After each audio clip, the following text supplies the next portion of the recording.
আসসালামু আলাইকুম। পর্বটা শুরু হয় লুয়ানকে দেখিয়ে। লুয়ান ঘুম থেকে ওঠার পর আজকে সকালটা তার অনেকটা রোমান্টিক ওয়েদারেই শুরু হয়, কারণ সে সব জায়গায় লাভ সিম্বল দেখতে পাচ্ছিল। তারপর সে অনেক ভালো মুডে কলেজ আসে। অন্যদিকে ফানলিও রাতের বিষয়ে ভাবতেছিল এবং বলে, আমার একটু ভাবা বন্ধ করা উচিত, আমার পরীক্ষার দিকেও ফোকাস করা উচিত। এরপর ফানলি সামনে লুয়ানকে দেখতে পায়। সে অন্যদিকে চলে যাবে, তখন সে কারোর সঙ্গে ধাক্কা খায়। ধাক্কা লাগার ফলে তার বই নিচে পড়ে যায়। তখন লুয়ান সেখানে আসে এবং তার অনেক সাহায্য করে। আর লুয়ান বলে, তুমি আমার থেকে লুকিয়ে যাচ্ছ কেন? তখন ফানলি বলে, না না, এমন কিছু না, শুধু তো আমার পরীক্ষার টেনশন হচ্ছে, আর আমার একটা ভালো জায়গা দরকার পড়াশোনা করার জন্য। তারপর লুয়ান বলে, চিন্তা করো না, আমার কাছে খুব ভালো একটা জায়গা আছে। তারপর লুয়ান ফানলিকে একটা পুরনো লাইব্রেরিতে নিয়ে আসে। লাইব্রেরিতে নিয়ে আসার পর লুয়ান বলে, তুমি এখানে স্টাডি করতে পারো। তখন ফানলি বলে, তুমি কি এই রুমের চাবি চুরি করেছো? তখন লুয়ান বলে, কি, আমি চুরি করতে যাব কেন? প্রফেসর নিজেই আমাকে এই রুমের চাবি দিয়েছে। তারপর তারা দুজনই এখানে পড়াশোনা করতেছিল। এখানে লুয়ান বারবার ফানলির হাত ধরার চেষ্টা করতেছিল, আর এটা ফানলিও নোটিস করে ফেলে। এখানে লুয়ান কভার আপ করার জন্য এমন দেখায় যে সে তো গ্লাস নিতে যাচ্ছিল পানি খাওয়ার জন্য, এবং বাইরে আসার পর ভাবতে থাকে, আমি এইসব কেন করতেছি। এরপর লুয়ান অনেকগুলো নাস্তা নিয়ে আসেন এবং ফানলির সামনে রেখে দেয়। এটা দেখে ফানলি অনেক বেশি খুশি হয়ে যায়। এরপর সিন যায় সিজি এবং ফেফের কাছে। তারা দুজন তাদের ফার্স্ট ডেটে এসেছিল। এখানে ফেফে সিজুকে বলে, তোমার তো পরীক্ষা শুরু হতে যাচ্ছে, তোমার তো পড়াশোনা করা উচিত। তখন সিজু বলে, আমার জন্য সব থেকে বেশি ইম্পর্টেন্ট হচ্ছে তুমি। তারপর তাদের কাছে একটি মেয়ে আসে এবং তাদের একটি গেম খেলতে বলে, আর এই গেম যদি তারা জিতে ফেলে তাহলে তাদের প্রাইজও মিলবে। যেহেতু প্রাইজ হবে তাই তারা দুইজনই রাজি হয়ে যায় গেমটি খেলার জন্য। তারপর আমরা দেখতে পাই যে গেমটা শুরু হয়ে গিয়েছে এবং শিজু এবং ফেফে গেমটা জিতেও যায়। আর প্রাইজটি জেতার পর তারা অনেক বেশি খুশি হয়ে যায়। আর তখন সেখানে জিয়ান এবং মলিও চলে আসে আর শিজুর কাছে জিজ্ঞাসা করে, এ কি তোমার গার্লফ্রেন্ড? এখানে শিজু অনেকটা চিন্তা করতে থাকে, কারণ সে জিয়াওকে তো এইসব বিষয়ে কিছুই বলেনি। এখানে শিজু না করে দেয়। তখন সে মেয়ে দুটি বলে, তুমি বলতে না চাইলে এখন আমরা আর কি করতে পারি। তারপর তারা সেখান থেকে চলে যায়। আর এইসব দেখে ফেফে শিজুর উপর অনেক রাগ করে আর বলে, তুমি ওদের কেন বললে না যে আমি তোমার গার্লফ্রেন্ড? তখন শিজু বলে, এর জন্য, কারণ আমরা বেশি কথা বলি না। কিন্তু ফেফে রাগ করে সেখান থেকে চলে যায়। তারপর রাতের সিন দেখানো হয়। এখানে ফানলি এবং লুয়ান আসতেছিল এবং ফানলি বলে, আমি আজকে খুব ভালোভাবে পড়াশোনা করতে পেরেছি আর আমি খুব ভালোভাবে পরীক্ষাও দিতে পারবো। তারপর ফানলি তার সামনে একটি লাকি বল দেখতে পায় এবং সে সেখানে কয়েন দিয়ে লাকি বলটি নেয়। তারপর ফানলি অনেক প্রে করে সে তার লাকি বলটি খোলে। সেখানে লেখা ছিল আরেকটা কয়েন যেন সে ভেতরে দেয়। তারপর ফানলি আরেকটা কয়েন দেয়। এবার সে লুয়ানের জন্য প্রে করতে থাকে। তখন লুয়ান বলে, আমি আমার জন্য প্রে করতে পারি। তারপর লুয়ান ফানলির হাত ধরে এবং বলে, ফানলি, এখন থেকে আমরা আর ফ্রেন্ড না, আরো অনেক কিছু। এটা বলে লুয়ান তার লাভ কনফেস করতে যাবে, আর তখনই সেখানে সিঁদুর চলে আসে এবং লুয়ানকে হাত করে কান্না করতে থাকে। কি বাজে একটা সিনে আসলো! কত সাহস জোগায় আমাদের লুয়ান ফানলিকে তার লাভের কথা বলতেই যাবে, সবকিছু ভেস্তে দিল। সিজুর এমন কর্মকাণ্ডের জন্য লুয়ানের মুডটা অনেক খারাপ হয়ে যায় এবং সেই সুযোগে ফানলি সেখান থেকে পালিয়ে যায়। এখানে লুয়ান সিজুকে শান্ত করার চেষ্টা করে। অন্যদিকে ফানলি অনেক বেশি লজ্জা পাচ্ছিল এবং ভাবতেছিল যে আজকে লুয়ান কিভাবে তাকে তার ভালোবাসার কথা বলতে যাচ্ছিল, কিন্তু এই সিজু তাদের মধ্যখানে চলে এসেছে। তখন ফানলি মনে মনে আরো ভাবে, এখন আমার এইসব বিষয় ভাবার দরকার নেই, আমি আমার পরীক্ষায় কনসেন্ট্রেট করতে চাই। তারপরে আমরা দেখতে পাই যে সিজু লুয়ানকে সবকিছু বলে। তখন লুয়ান বলে, ফানলির থেকে ফেফে একটু বেশি টাফ, আর তুমি জিয়ায়ের কারণে ফেফের সঙ্গে মিথ্যা কথা বলেছো। এখানে সিজু অনেক বেশি কনফিউজ ছিল, কারণ সে জিয়াওকে গার্লফ্রেন্ড বানানোর জন্য এই সব কিছু করতেছিল, আর এখন সে ফেফের সঙ্গে মিথ্যা কথাও বলতে পারতেছে না।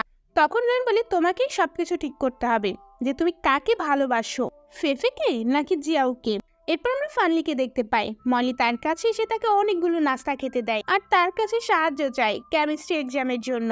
তখন ফানলি তাকে তার নোটটি শেয়ার করিয়ে দেয়। তারপর তারা আবার ফ্রেন্ড হয়ে যায়। এটা দেখে জিয়াওয়ের অনেক বেশি রাগ হতে থাকে আর জিয়াও তাদের অনেক বকা দেয় এখানে এত শব্দ করার জন্য। তারপর আমরা পরের দিনের সিন দেখতে পাই। সিজিও ফেফের কাছে আসে এবং তাকে সরি বলে কালকের ঘটনার জন্য, কিন্তু ফেফে তার সঙ্গে কথা বলতেছিল না আর বলে তোমার আরো ভাবার দরকার আছে। সিজু ফেফেকে মানানোর জন্য সবকিছু করতে রাজি ছিল। তারপর ফেফে তাদের একটা সেলফি নেয় এবং বলে এটা এখনই সোশ্যাল মিডিয়ায় পোস্ট করো এবং ক্যাপশনে লিখবা যে এটা আমার গার্লফ্রেন্ড। এটা শুনে সিজু বলে আমি কিছুদিনের জন্য আমাদের রিলেশনশিপটা লুকাতে যাচ্ছি।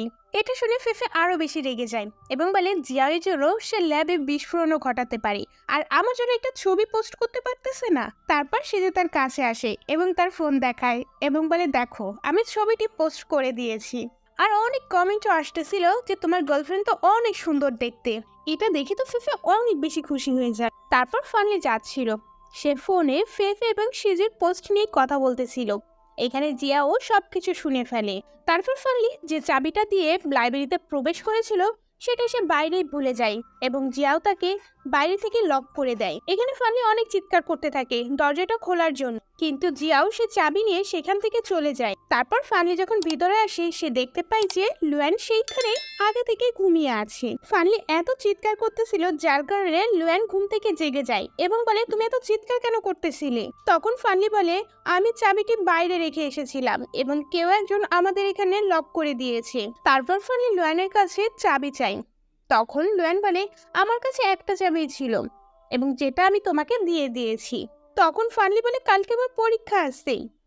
তখন লুয়ান সেই দরজাটা খোলার অনেক চেষ্টা করতেছিল কিন্তু সেটা ওপেনই হচ্ছিল না। তখন লুয়ান বলে টেনশন করো না, কালকে সকালে প্রফেসর এসে দরজাটি খুলে দেবেনি আর তখন আমরা এখান থেকে বের হতে পারবানি। কিন্তু ফানলি তারপর অনেক টেনশন হচ্ছিল, কিন্তু তারপরেও তার কাছে অন্য কোনো পথ ছিল না। তারপর আমরা আবার ফেফে এবং সিজুকে দেখতে পাই, তারা দুইজন মুভি দেখতে এসেছিল আর ওটা স্যাড মুভি ছিল যার কারণে সিজু অনেক বেশি কান্না করতেছিল।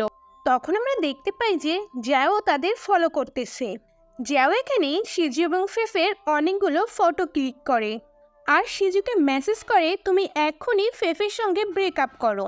সিজু এই মেসেজ দেখে অনেক টেনশনে পড়ে যায়, এখন সে কি করবে। অন্যদিকে রাত হয়ে যায়। ফানলি এবং লুয়ান তখনও লাইব্রেরিতে ছিল। সেখানে লুয়ান তো খুব আরাম করে শুয়েছিল। ফানলি তাকে দেখে বলে এর তো কিছু যায় আসে না, কিন্তু ফানলি তার এক্সাম নিয়ে অনেক বেশি টেনশন করতেছিল। তখন ফানলি বলে আমি লাকি বল পাইছিলাম, তাই এক্সাম আমার খুব ভালো হবে। তারপর ফানলি বুক শেলফের ওখানে যায়। তখনই লুয়ানের ঘুম ভেঙে যায়। লুয়ানও ফানলির কাছে যায় এবং তাকে বুক পাড়তে সাহায্য করে, কিন্তু ভুলবশত লুয়ানের মাথা বুক শেলফে লেগে যায় এবং লুয়ান কিছুটা ব্যথা পায়। তখন ফানলি তার মাথায় ফু দিতে থাকে। এটা দেখে লুয়ান বলে আমি কি ছোট বাচ্চা যে তুমি এমন করতেছো? তখন ফানলি বলে আমার গ্র্যান্ডমা বলেছে এতে ব্যথা কমে যায়।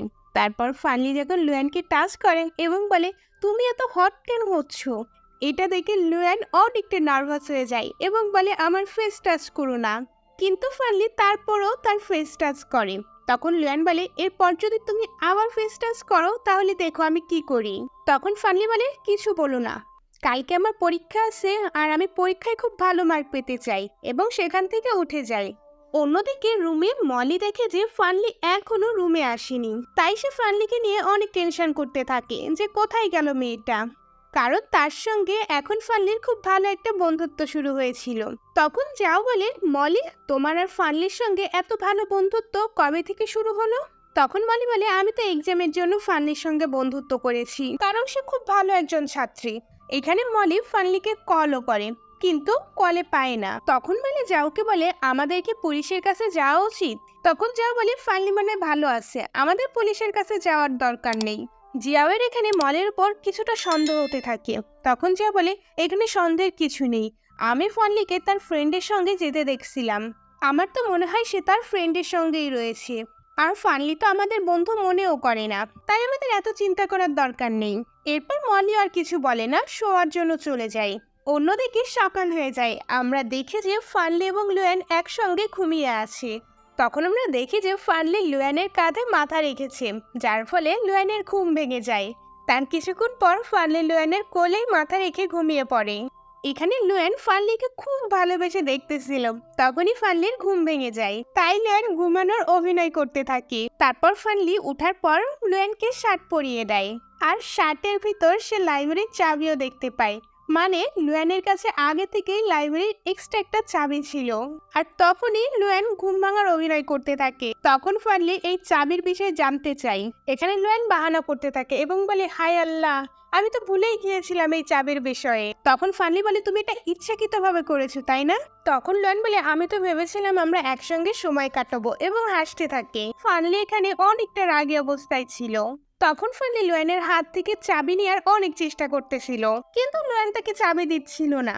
আর এরই মধ্যে তারা দুইজন সোফায় পড়ে যায় এবং খুব রোমান্টিক একটা সিন তৈরি হয়। আর ওই সময় প্রফেসর সেখানে চলে আসে। প্রফেসর তাদের দুইজনকে এখানে দেখে জিজ্ঞাসা করে, তোমরা এখানে কি করতেছো? লুয়ান প্রফেসরকে বোঝানোর চেষ্টা করে যে আপনি যা ভাবতেছেন তা একদমই সঠিক নয়, কিন্তু প্রফেসর তার কথা মানতেছিল না। তারপর ফানলি লুয়ানের ইশারা দেওয়ার পর সেখান থেকে চলে যায় এক্সাম দেওয়ার জন্য। এক্সাম দেওয়ার পর মলি তাকে জিজ্ঞাসা করে, রাতে তুমি কোথায় ছিলে? ফানলি এখানে কিছু মিথ্যা বলে দেয়। মলি ফানলিকে ধন্যবাদ দেয় নোট দেওয়ার জন্য। অন্যদিকে প্রফেসর লুয়ানকে অনেকগুলো কাজ দেয়। তখন লুয়ান বলে, আপনি কি আমাকে পানিশমেন্ট দিচ্ছেন? তখন প্রফেসর বলে, তোমাকে তো পানিশমেন্ট দেওয়াই উচিত। তাই লুয়ানকে সব কাজ কমপ্লিট করতে হয়। তারপর জিয়াও সেখান থেকে যাচ্ছিল এবং লাইব্রেরির দরজাটা খোলা দেখে বলে, ফানলি এখান থেকে বের হলো কি করে? তারপর লুয়ানও বাইরে তাকায় এবং সে বুঝতে পারে যে বাইরে কেউ আসে। তারপর লুয়ান বাইরে আসে এবং জিয়াওয়ের কাছে জিজ্ঞাসা করে, কালকে কি তুমি ফানলিকে ভিতরে আটকে রেখেছিলে? তখন জিয়াও বলে, না, একদমই না। কিন্তু লুয়ান তার সঙ্গে অনেক কড়াভাবে কথা বলতে থাকে। এখানে জিয়াও অনেক ইনোসেন্ট হয়ে বলে, তুমি আমাকে পাত্তা কেন দাও না? কলেজের শুরু থেকে আমি তোমাকে কতটা পছন্দ করি তুমি জানো না? তুমি আমাকে কখনো বোঝার চেষ্টাই করনি। লুয়ান তার কথায় কোনো পাত্তা দেয় না এবং সেখান থেকে যেতে থাকে। তখনই জিয়াও হঠাৎ করে লুয়ানকে হাপ করে। আর এই সব কিছু শিজু, মলি এবং ফানলি দেখে ফেলে। এটা দেখে ফানলি সেখান থেকে চলে যায় আর লুয়ান জিয়াওকে ধাক্কা দিয়ে সরিয়ে দেয়। তখন মলি শিজুকে বলে, মনে হয় জিয়াওকে লুয়ান রিজেক্ট করে দিয়েছে। তখন শিজু মনে মনে ভাবে, আচ্ছা, আমার কিছু ফিল কেন হলো না? জিয়াও লুয়ানকে হাগ করছে, কই আমি তো কোনো জেলাস ফিল করতেছি না। তাহলে এটাই হইলো যে আমি ফেফেলকে পছন্দ করি। এটা ভেবে তো সে যে অনেক বেশি খুশি হয়ে যায়। অন্যদিকে ফানলি অনেক বেশি স্যাড ছিল আর মনে মনে ভাবে, আমি আর অন্য কোনো দিকে তাকাবো না, আমি শুধু এক্সামেই ফোকাস দেব। ফানলি রুমে আসার পর মলি বলে, তুমি এত কেন টেন্স হচ্ছ? লুয়ান তো জিয়াওকে রিজেক্ট করে দিয়েছে। আর তখনই জিয়াও রুমের ভিতর প্রবেশ করে। আর ফানলিও যেহেতু জেনে গিয়েছে জিয়াও তাকে লাইব্রেরিতে লক করেছিল, তাই সে জিয়াওকে জিজ্ঞাসা করে যে তুমি এমন কেন করলা, এবং তাদের দুজনের মধ্যে ঝগড়া শুরু হয়ে যায়। আর এই ঝগড়ার মধ্যে মলিও ফানলিকে সাপোর্ট করে। আর এর মধ্যে দিয়ে এই পর্বটা শেষ হয়ে যায়। কেমন লাগছে আমাকে জানাতে ভুলবেন না। যদি ভালো লাগে অবশ্যই লাইক, কমেন্ট এবং সাবস্ক্রাইব করে যাবেন। নতুন পর্ব নিয়ে খুব তাড়াতাড়ি দেখা হচ্ছে। তো আজকের মতো আল্লাহ হাফেজ।